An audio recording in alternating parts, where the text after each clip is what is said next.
Palestina akan merdeka. Eits, nanti dulu. Ternyata untuk merdekanya Palestina itu butuh beberapa elemen-elemen atau syarat-syarat yang belum terpenuhi sampai sekarang. Nah, sekarang menurut antum ini kan ada beberapa syarat yang membuat bahwa Baitul Maqdis ini bisa merdeka kalau Profesor Dr. Abdul Fattah Muhammad Al-Uwaisi menyatakan bahwa Baitul Maqdis pembebasannya diawali dengan pembebasan cara pandang kita. Bahwa Baitul Maqdis bukan semata urusan bangsa Palestina, bukan semata urusan bangsa Arab, tapi urusan orang-orang beriman.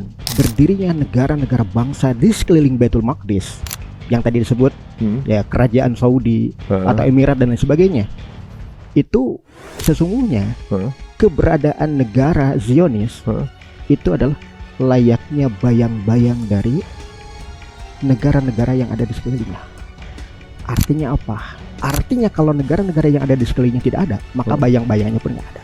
Berarti secara nggak langsung, kalau menurut pendapat antum itu bahwa pengkolonisasian dari negara-negara di sekitar Baitul Maqdis adalah cara untuk membuat umat ini nggak solid.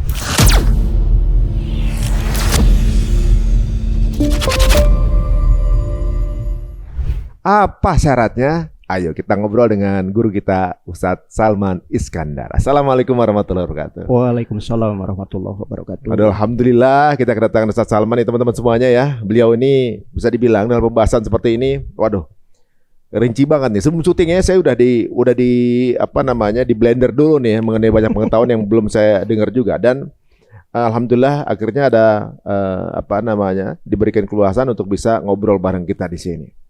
Nah Ustaz, ternyata gini, orang nih sekarang banyak, apalagi ya para pejuang-pejuang pro Palestina ya, secara narasi sih kita kan nggak berjuang langsung di lapangan nih kan. Betul. Itu seperti menemukan satu ciri-ciri bahwa sebentar lagi Palestina akan merdeka, gitu. Jadi feelingnya udah seperti itu. Betul. Nah feeling seperti itu bukan tanpa alasan. Betul. Karena sepertinya terlihat Israel itu Israel ini nggak kuat-kuat amat gitu. Dan posisinya kayaknya udah lagi proses mau hancur nih, dibenci seluruh dunia. Betul. Ekonominya menurun, cuma bisa disokong oleh Amerika. Amerikanya juga lagi babak belur. Nah, banyak yang langsung beranggapan sebentar lagi merdeka nih tahun depan, begitu. Iya. Tapi apakah semudah itu, Rudolfo? Nah, saya tanya dulu sama Ustaz. Iya. Ini bagaimana sih Ustaz sebenarnya? Apakah, kalau menurut jawaban singkat sebelum jelas ya Ustaz? Iya. Mungkin nggak tahun depan menurut antum? Kalau saya pribadi, kalau ditanya pengen kapan Palestina merdeka, pengen kapan Baitul Maqdis difutuhati, jangan nunggu waktu sampai tahun depan, Mas. Sebelumnya kalau perlu. Bahkan besok atau bahkan hari ini pengennya secepatnya. Kalau kepengennya. Kalau secara ciri-ciri yang memungkinkan, mungkin nggak tahun depan? Jika berbicara berkenaan dengan kemungkinan, mungkin iya, mungkin tidak. Masih 50-50. Bergantung sepenuhnya Muslimnya sendiri siap enggak, Muslimnya sendiri syar'i pantas enggak. Nah, itu maka dia. Kesiapan dan kepantasan itu mutlak harus ada di tengah-tengah kaum muslim. Nah, sekarang menurut antum ini kan ada beberapa syarat yang membuat bahwa Baitul Maqdis ini bisa merdeka kalau. Kenapa harus ada kalau itu? Apakah ini sesuatu repetisi yang terjadi bahwa ini ada persyaratan yang belum terpenuhi ini ya? Iya. Untuk elemen-elemen Palestina bisa merdeka. Ini apanya? Dari mana lu kita pandang? Iya. Kalau dalam kajian historiografi atau pembagian rekam jejak sejarah begitu ya, para mu'arikhin, para ahli ilmu tarikh, para alim ulama ya yang bergulat dalam kajian kesejarahan begitu Mas, disebutkan bahwa ya ada suatu adagium yang menyatakan ya the history repeat itself, bahwa sejarah itu akan mengulang dirinya sendiri. Dan ini nyambung dengan teori antropologi sosialnya Imam Ibn Khaldun. Di dalam kitab Al-Muqaddimah, beliau itu adalah sosok sosiolog dan antropolog di dunia Islam di masa kejayaan Islam di era Bani Abbasiyah begitu ya. Beliau itu menyatakan bahwa setiap peradaban itu dipergilirkan di antara bangsa-bangsa manusia. Makanya kemudian bangsa manusia yang ada di belahan bumi timur, di belahan bumi barat, itu mereka akan ada masanya ketika mereka tumbuh berkembang sampai di puncak kegemilangan, sampai kemudian mengalami apa yang disebut sebagai stagnasi atau kemandegan, kemudian akan mengalami yang disebut sebagai decline, bahkan kemudian fallen, keruntuhan, kejatuhan. Itu Imam Ibn Khaldun menyatakan demikian, dan itu adalah bagian yang tak terpisahkan dari peradaban di antara bangsa-bangsa manusia. Jadi kalau ada sekarang komunitas manusia yang menyatakan bahwa kampung gue harga mati, maka itu ada sesuatu yang mengingkari realita kehidupan peradaban manusia. Karena yang namanya peradaban dibangun oleh manusia, namanya manusia ada awalnya, ada akhirnya, ada waktu dia dilahirkan dan ada waktu dia dipanggil pulang. Peradaban pun sama, ada yang kemudian dilahirkan dan akhirnya kemudian jatuh dan akhirnya kemudian dilupakan. Itu adalah realita historiografi di antara bangsa manusia. Dan membincangkan berkenaan dengan Baitul Maqdis, saya ingin mengutip apa yang pernah dinyatakan oleh Profesor Dr. Abdul Fattah Muhammad Al-Uwaisi, yang menyatakan bahwa keberadaan Baitul Maqdis atau Palestina begitu inilah jantungnya orang-orang beriman, jantungnya kaum muslim hari ini. Kalau jantungnya itu sakit, dipastikan kemudian seluruh tubuh umat ini akan merasakan sakitnya. Karena yang namanya jantung itu memompa darah. Disitulah kemudian kita membincangkan Baitul Maqdis, begitu ya. Ketika hari ini dikangkangi oleh Najis si rewel, oleh Zionis, begitu ya, maka kita akan mengetahui bahwa Palestina atau Baitul Maqdis dalam keadaan sakit, maka kaum muslim pun otomatis dalam keadaan sakit. Berarti penggambaran bagaimana kondisi umat sekarang adalah bagaimana keadaan Baitul Maqdis. Jadi kalau sekarang kita ngeliat kayak misalnya Arab Saudi, Emirates, kayaknya megah-megah segala macam. Itu cuma kelihatannya aja. Tapi secara value umat Islam itu, ya itu penggambaran seperti Baitul Maqdis sekarang dong. Yang kayak apa namanya orangnya takut-takut, dikuasain gitu. Begitu. Bahkan gini Mas, sebetulnya apa yang pernah atau apa yang tadi diungkap oleh Mas Ari terkait dengan persoalan ini pernah diungkap oleh Syekh Abu Ibrahim bin Ismail, yang kemudian beliau itu pernah menyaksikan bagaimana jatuhnya Baitul Maqdis, hingga kemudian beliau terusir dari Baitul Maqdis dalam peristiwa Nakba. Nah, beliau kemudian menulis satu kitab yang judulnya adalah Inqadhu Filistin, membebaskan Palestina. Jadi beliau itu kemudian menyatakan bahwa keberadaan Baitul Maqdis kenapa sampai kemudian jatuh ke tangan Zionis Yahudi si rewel melalui mandat Britain begitu pasca terjadi Perang Dunia Pertama itu. Maka kita akan mengetahui bahwa keberadaan Baitul Maqdis sebagai jantung dan akhirnya kemudian tidak bisa memompa darah ke tengah-tengah kaum muslim secara keseluruhan, beliau menyatakan bahwa berdirinya negara-negara bangsa di sekeliling Baitul Maqdis yang tadi disebut kerajaan Saudi atau Emirat dan lain sebagainya, itu sesungguhnya keberadaan negara Zionis itu adalah layaknya bayang-bayang dari negara-negara yang ada di sekelilingnya. Artinya apa? Artinya kalau negara-negara yang ada di sekelilingnya tidak ada, maka bayang-bayangnya pun nggak ada. Artinya apa? Kalau negara-negara Arab hari ini tidak ada, artinya negara-negara Arab itu dipersatukan, tidak berpecah belah, maka entitas Zionis nggak akan pernah ada. Berarti secara nggak langsung, kalau menurut pendapat antum itu bahwa pengkolonisasian dari negara-negara di sekitar Baitul Maqdis adalah cara untuk membuat umat ini nggak solid. Betul. Cara untuk memecah ukhuwah umat. Betul. Berarti Zionis sendiri atau juga mungkin Zionis ini dia udah paham duluan dong. Cara ngalahinnya itu bukan perang langsung, tapi caranya adu domba, terus bikin mereka peduli cuma sama negara sendiri aja. Betul. Betul. Oh, betul banget. Jadi selama nggak bersatu ini negara-negara yang ini, mustahil itu. Iya, betul. Bagaimana mempersatukannya orang? Makanya gini Mas, membincangkan berkenaan dengan syarat-syarat terkait dengan pembebasan Baitul Maqdis. Tentu kan kita punya teladan Mas. Sebaik-baik teladan untuk kita ikuti, laqad kana lakum fi Rasulillahi uswatun hasanah. Itu teladan yang luar biasa untuk kita ikuti. Maka kita harus mengikuti teladan Rasulullah SAW untuk membebaskan Baitul Maqdis.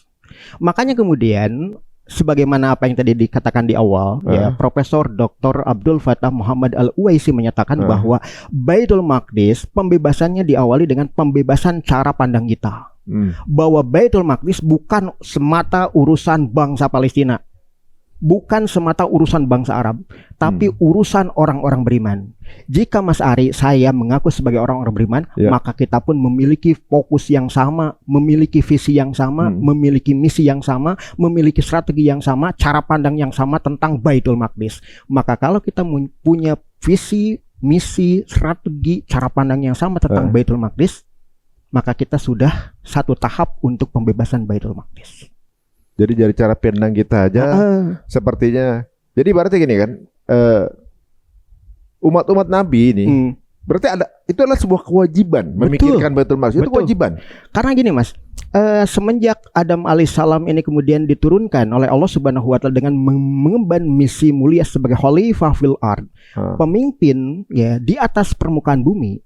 Yang namanya pemimpin, dia memimpin keberadaan ya dari bumi ini dengan apa? Dengan risalah Allah. Karena nggak mungkin kan Allah Subhanahu wa taala menurunkan pemimpin di atas muka bumi tanpa modul kepemimpinan, tanpa ya berkenaan dengan aturan lain untuk memimpin, mengurusi dan melayani. Makanya kemudian perhatikan oleh kita ketika Adam alaihissalam diutus sebagai khalifah fil ard, peradaban pertama yang dibangun oleh Adam alaihissalam itu adalah mencari, menemukan dan juga ya menempatkan keberadaan tempat di mana makhluk Allah di permukaan bumi bersujud kepada Robnya. Makanya perhatikan dalam kisah yang kita ketahui ya dari nubuahnya Adam alaihissalam, risalah kenabian Adam alaihissalam itu adalah ya ketika beliau ini dipertemukan dengan Bunda Hawa. Konon katanya menurut beberapa keterangan, beberapa riwayat dikatakan bahwa Adam alaihissalam dipertemukan di Jabal Rahmah, di padang Arafah. Ya, disitulah kemudian ya beliau memohon kepada Allah Subhanahu wa taala untuk ya ditunjukkan jalan tempat di mana dulu ya para malaikat Allah membangunkan tempat ibadah bagi makhluk-makhluk Allah di permukaan bumi. Yaitu apa? Keberadaan Baitullah Ka'bah. Maka Allah menurunkan wahyu berupa angin puting beliung yang kecil gitu ya, menuntun Adam alaihissalam ke tempat di mana yang dikenal sebagai lembah Bakah. Disitulah kemudian Adam alaihissalam menemukan gundukan tanah merah, ada kerikil dan batuan. Disitulah dulu Jibril alaihissalam meletakkan keberadaan Bait Allah di permukaan bumi yang sejajar dengan keberadaan Baitul Maqbur, tempat tawaf, tempat ibadah, tempat sujudnya para malaikat Allah di atas langit. Maka disitulah kemudian Adam alaihissalam membangunkan Bait Allah yang pertama, yaitu apa? Ka'bah di kota Makkah Al-Mukarramah. Dan dalam hadis ya Rasulullah SAW memberitakan 40 tahun setelah Adam alaihissalam membangunkan Baitullah Ka'bah di kota Makkah sebagai tempat sujud, sebagai tempat ibadah orang-orang beriman, beliau diperintahkan oleh Allah Subhanahu wa taala untuk membangunkan Bait Allah yang kedua di permukaan bumi. Apa itu? Bait Al-Maqdis, rumah Allah yang disucikan. Para ulama, para muhadisin memberitakan kepada kita kenapa sampai ada Baitul Maqdis 40 tahun setelah pembangunan Baitullah Ka'bah begitu ya. Ternyata keberadaan Baitul Maqdis ya, rumah Allah yang disucikan, itu seperti layaknya tangga menuju Baitul Ma'mur, bahkan tangga menuju keberadaan dari ya apa yang kemudian dikenal sebagai Sidratul Muntaha, tempat Allah Subhanahu wa taala bersemayam di arasnya yang mulia. Makanya Mas, nah ini menarik nih Mas ya, bahwa Baitul Maqdis gitu ya, itu kemudian kalau kita lihat peta hari ini, di situ kan ada Kubah As-Sahra. Ya, Kubah As-Sahra ya. Jadi kubah batu yang kemudian di atas kubahnya itu kemudian dilindungi dengan keberadaan kubah berwarna kuning keemasan. Dome of Rock. Iya, Dome of Rock. Persis di bawahnya itu adalah batu. Batu itu adalah sama persis ketika dulu Adam alaihissalam membangunkan Bait Al-Maqdis atau Bait Hamikdas. Di situ pula ya baginda Nabi Muhammad SAW menjejakkan kakinya sebelum meluncur ke arah Sidratul Muntaha dalam peristiwa Mi'raj. Di situ pula ya Yakub alaihissalam bin Ishak alaihissalam bin Ibrahim alaihissalam tertidur dan menerima wahyu, dan beliau ditetapkan sebagai Nabi Israel Nabi Allah yang diperjalankan malam untuk mengemban risalah.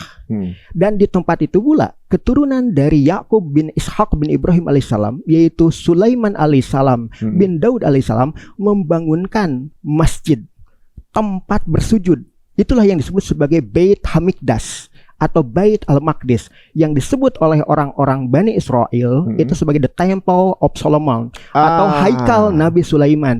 Jadi rumah ibadah Nabi Sulaiman adalah tempat beliau beribadah, tempat beliau bersujud.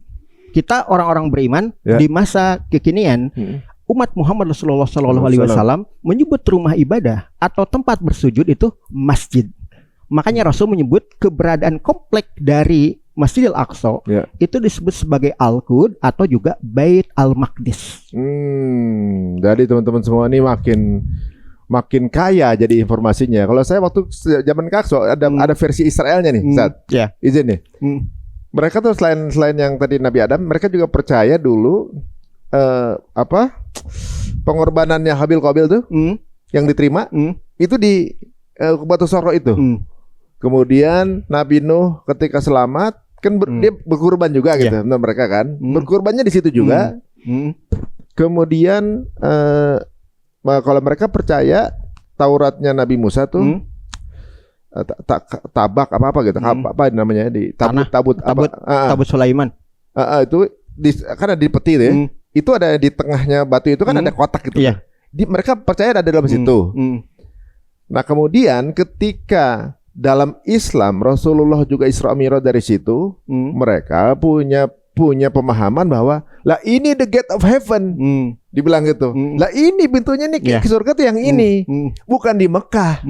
Nah mereka tambah yakin bahwa keagungan itu di situ, karena Islam aja di sini juga kan naiknya, gitu kan. Tapi ternyata memang dari tadi yang tuh jabarkan bahwa di Batu Sokro itu banyak kejadian-kejadian istimewa ya, makanya diperebutkan dunia ini untuk dikuasai. Bahkan lebih daripada itu, Mas. Sejak malaikat Israfil alaihissalam peniup sangkakala itu dicipta oleh Allah Subhanahu wa taala, sosok malaikat peniup sangkakala tadi sudah ditugaskan untuk berdiri persis di situ. Jadi nanti niup dari situ. Itu Rasul yang memberitakan. Nanti di akhir zaman kan kita dikumpul di situ tuh. Betul. Pas kumpul di situ dia niup di situ. Kita langsung live banget tuh nih. Karena gini Mas, ketika Israfil alaihissalam diperintahkan untuk meniupkan sangkakala, diberitakan bahwa dia sebagaimana yang dikutip oleh Imam Ibnu Katsir di dalam buku yang sudah diterjemahkan ke dalam bahasa Indonesia itu Huru Hara Akhir Zaman, bahwa Al-Qiyamatul Kubro pasca ditiupkannya sangkakala itu akan bermula di belahan bumi timur. Belahan bumi timur Biladil Masyriq atau Biladil Ashraq, di mana negeri kita. Makanya kan ada istilah pembenaman bumi di belahan bumi timur. Dan tempat yang paling berbahaya di dunia itu adalah negeri kita. Tempat pertemuan 3 lempeng anak benua dan disebut sebagai the Ring of Fire. Dari mulai Sinabung sampai Tambora. Di tengah-tengah kita ada yang namanya Krakatau. Dulu pernah meledak, bahkan ketika dulu di wilayah Jawa Barat ada Gunung Sunda Purba yang menyebabkan keberadaan Danau Bandung Purba itu karena ledakan jadi kawah itu jadi kawah itu di situ. Karena tempat yang paling berbahaya di permukaan bumi itu negeri kita. Pertanyaan, kenapa kita merasa aman? Kenapa kita punya mega kekuatan tak terhingga? Kita nggak tahu kan doa siapa, kita tetap aman. Kita selalu memohon ampun kepada Allah, minta kedamaian, minta keselamatan, minta perlindungan, entah dari tangannya Mas Ari, entah dari tangan siapapun di antara kita. Jadi ratusan juta orang di situ masih bersujud, maka dipending jadi. Dipending.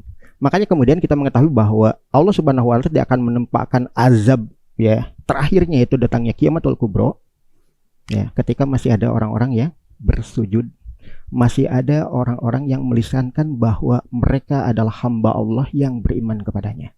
Makanya Imam Ibnu Katsir menyatakan bahwa celakalah orang-orang yang akan menyaksikan bagaimana dahsyatnya Qiyamatul Kubro, dan berbahagialah orang-orang beriman karena mereka tidak akan pernah menyaksikan dahsyatnya Qiyamatul Kubro. Jadi Qiyamatul Kubro ketika ditiup sangkakala atas izin Allah Subhanahu wa taala, ketika di permukaan bumi ini tidak ada yang menyembah Allah, tidak yang sujud. Makanya kalau kita mendengar informasi berkenaan dengan kemungkinan dahsyatnya Megatron yang ada di negeri ini, kapan itu? Ketika sangkakala itu ditiup. Ih, guys. Berarti benar ya bahwa kita ini ring of fire dan sangat rentan sekali untuk kemudian ditenggelamkan. Ya, jadi kalau secara sains dibuat bilang seperti itu, dan mungkin saja bisa terjadi kalau dalam agama kita juga memang ada nubuah seperti itu yang seolah-olah bahwa itu bisa terjadi saat udah ada lagi yang sujud, guys. Tapi kalau misalnya masih sujud, insya Allah masih menyelamatkan lah. Karena setelah 24 jam kan semua orang masih pada bersujud kan. Selama masih ada orang yang hamil. Hamil juga termasuk? Betul. Karena di akhir zaman itu natalitas itu nyaris nggak ada.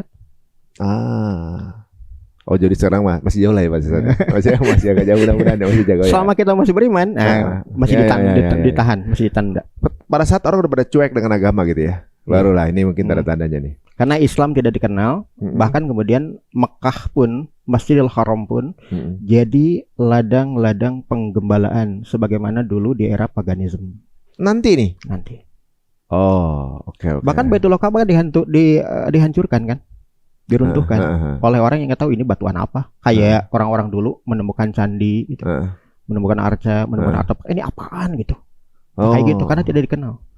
Jadi kemungkinan masih puluhan ratusan tahun, semoga ya. Allah alam bisawab. Tahu. Tapi kemerdekaan Palestina kita pengennya kita masih hidup. Amin ya Allah. Besok bahkan sekarang pengennya gitu kan gitu. Benar. Menurut kita menyaksikan lah ya, soalnya memang udah gemes ya. Nah, elemen-elemen tertentu, elemen-elemen yang menurut antum ini adalah sesuatu yang harus diisi dulu atau juga mungkin di fulfill ya. Itu berdasarkan kan tadi bilang bahwa history repeat itself. Semua sebenarnya hanya repetisi dan berulang lagi. Jadi hidup sebenarnya seperti tawaf, guys. Muter lagi ke situ lagi, ini lagi akan ketemu lagi, itu pemainnya aja yang beda. Apa syarat-syarat dari sebelumnya pembebasan Baitul Maqdis yang pernah dilakukan pendahulu-pendahulu kita yang memiliki syarat yang sama atau apa aja? Iya. Kalau kita mengacu kepada apa yang diteladankan oleh Rasulullah Shallallahu Alaihi Wasallam sebaik-baik teladan untuk kita ikuti, ya termasuk juga dalam pembebasan Baitul Maqdis, maka sebetulnya harus ada orang-orang yang memiliki ilmu, memiliki kapasitas ya terkait dengan ya ilmu yang dimaksud, atau dalam bahasa fikih adalah ulama mu'tabaroh. Atau para ilmuwan atau para tokoh keagamaan yang memiliki kapabilitas, memiliki kapasitas, memiliki kredibilitas. Banyak sekarang. Ya Pak, satu di antaranya misalkan orang-orang yang peduli berkenaan dengan Palestina dan konsisten bahkan persisten menyuarakan pembebasan Baitul Maqdis. Ada nggak? Ya di antaranya kan Mas Ari. Di antaranya komunitas-komunitas antar kaum muslim yang peduli gigih memperjuangkan pembebasan ataupun dalam ini futuhat atas Baitul Maqdis. Jadi harus ada ya para ulama dengan kapasitas ilmu mereka masing-masing yang menyuarakan pembebasan Baitul Maqdis. Kalau pada masa Rasul dan para sahabat. Di antaranya ketika Rasul menyatakan berkenaan dengan nubuatan Rasulullah Shallallahu Alaihi Wasallam bisara Islam wal Muslimun, janji kemenangan Islam dan kaum muslim berupa berita gembira, berita yang membahagiakan bagi umat.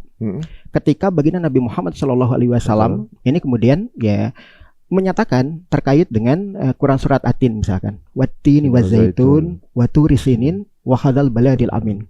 Ini mengisahkan berkenaan dengan ya buah tin, buah zaitun yang banyak tumbuh di wilayah Syam, wabil khusus Baitul Maqdis. Kemudian disebut di antaranya disebut terkait dengan watur Sin, yaitu Tur Sinai, perbukitan pegunungan yang ada di Sinai, tempat di mana Musa alaihissalam membawa risalah Taurat, begitu kan di Gunung Sinai ini kemudian beliau mendapatkan the Ten Commandment atau 10 perintah Allah Subhanahu Wa Taala, awal dari keberadaan Taurat yang turun kepada Musa alaihissalam. Tapi kan di Mesir, bukan di Mesir malah, bukan ya? Sinai itu ada yang ada dua versi. Ya? Itu saya lebih sepakat dengan apa yang dinyatakan oleh para ulama terdahulu, termasuk juga ulama-ulama mutaakhirin yang menyatakan bahwa yang namanya Sinai ya tempat di mana ya perbukitan itu dinaiki oleh Musa alaihissalam itu yang ada di wilayah Jazirah Arabia ya, bukan di wilayah ya Gurun Sinai yang ada di Mesir. Karena wilayah Sinai itu melingkupi ya bagian tak terpisahkan dari keberadaan kerajaan Saudi Arabia saat ini. Berarti posisinya berarti penyeberangannya beda dong ya. Posisinya berarti kan